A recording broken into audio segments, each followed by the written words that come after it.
Hey!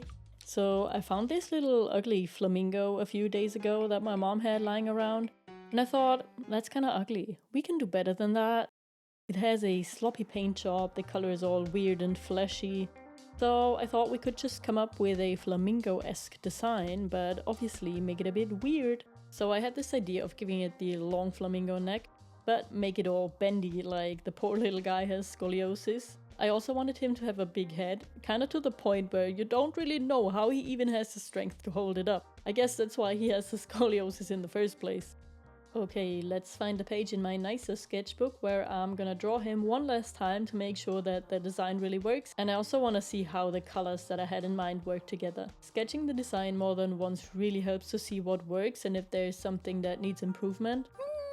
Look at that face! But I really liked the first sketch I drew, so I'm gonna stick with that.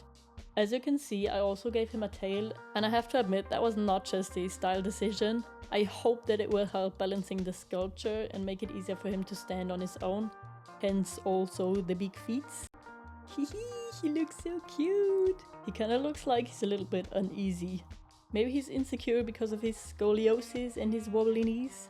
But it's okay, little Eric. No one's perfect. And your long bendy neck is what makes you unique and beautiful.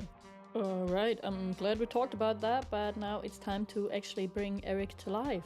As always, the first step is to create an armature, and Eric's armature was really quite simple. I just made his torso out of some gardening wire and then filled it in with some aluminum foil.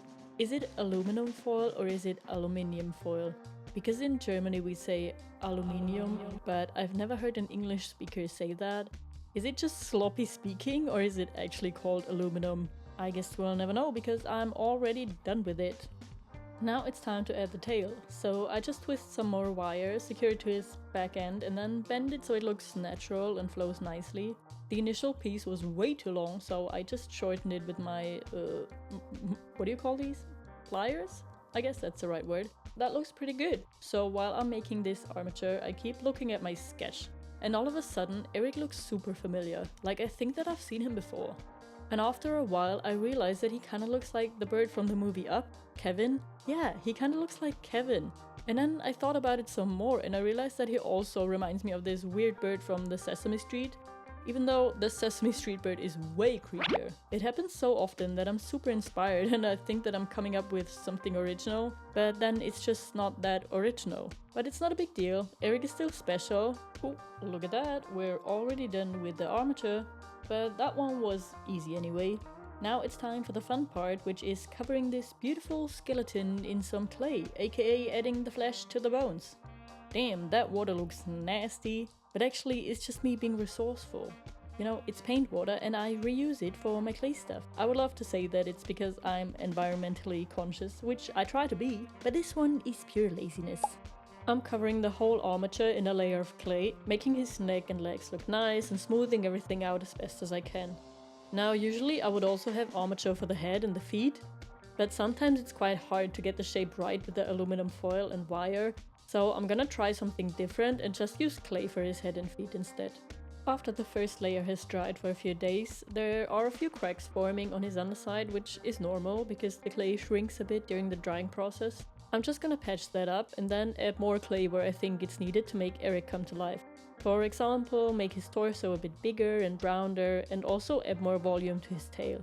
During this second layer, I'm really taking my time to smooth everything out because this is gonna be my final layer and I don't want to spend hours sanding the whole thing because I was impatient during the sculpting process. Not that I've ever experienced that myself, of course. Now I'm gonna find a nice place for Eric to wait while I'm gonna figure out how I'm gonna sculpt his feet. So I'm taking a lump of clay and I'm pressing it flat on my table so that it has a big surface that will hopefully be able to balance Eric's weight. I'm cutting out the toes with my knife and then I decided to just sculpt it onto his legs basically.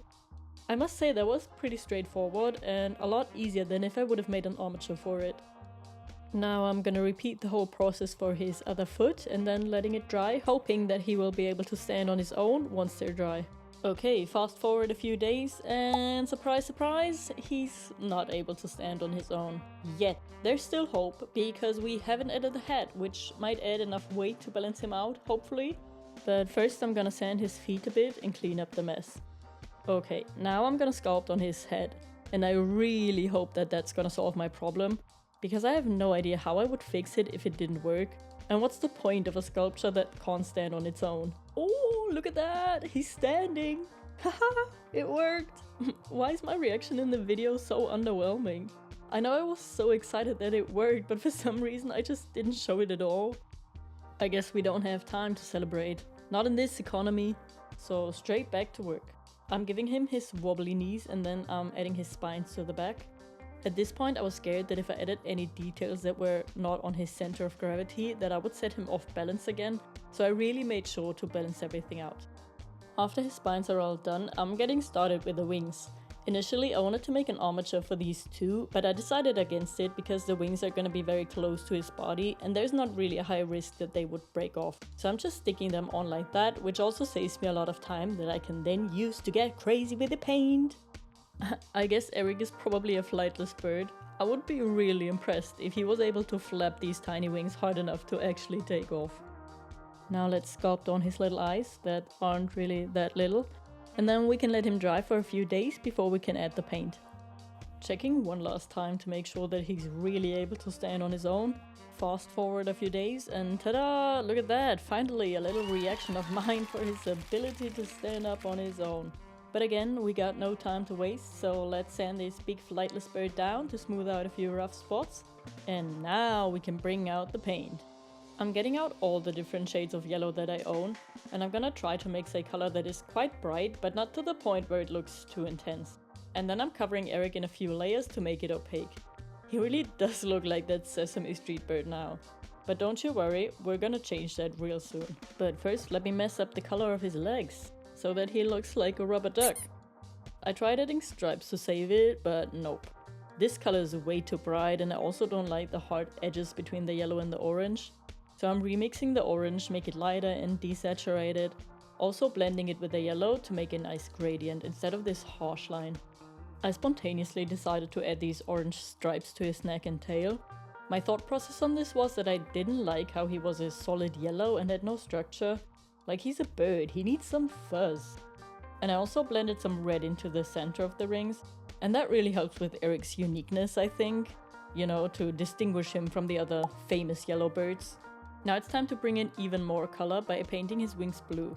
My other characters are mostly more or less monochromatic with just one accent color, but I wanted a more complex paint job for this one. So I'm also gonna add more gradients by blending the blue on his wings into the yellow, making it look like he has feathers. And I also gave him a blue to yellow gradient on his spines, which wasn't that easy because blue and yellow makes green and I didn't want any green in my design. So I added white on the base and then blended the blue and yellow into the white separately, so the two colors don't actually mix. Now the eyes is the only thing that's left to paint and I wanted to keep those simple. I already loved them in the sketch, so I wanted to keep the design the same. Just some big circles with blue pupils and some highlights. And then I also decided to circle the eyes with my blue Posca pen, because I wanted the edge between the white of his eyes and the yellow of his skin feathers to be more visible. Oh yeah, almost forgot about that. I also tried adding some more yellow into the wings with my Poscas, but that didn't really do much, so meh. But I kept it anyway. It didn't bother me enough to be bothered to paint it again, so... Oh, and here's a feather. During the painting process, I thought more about who Eric really is. And I thought he's this guy in his mid-30s or even 40s, and he's very insecure about his body slowly starting to deteriorate. His knees are getting wobbly and shaky, his scoliosis gets worse and worse, and his hair, ooh, his biggest insecurity.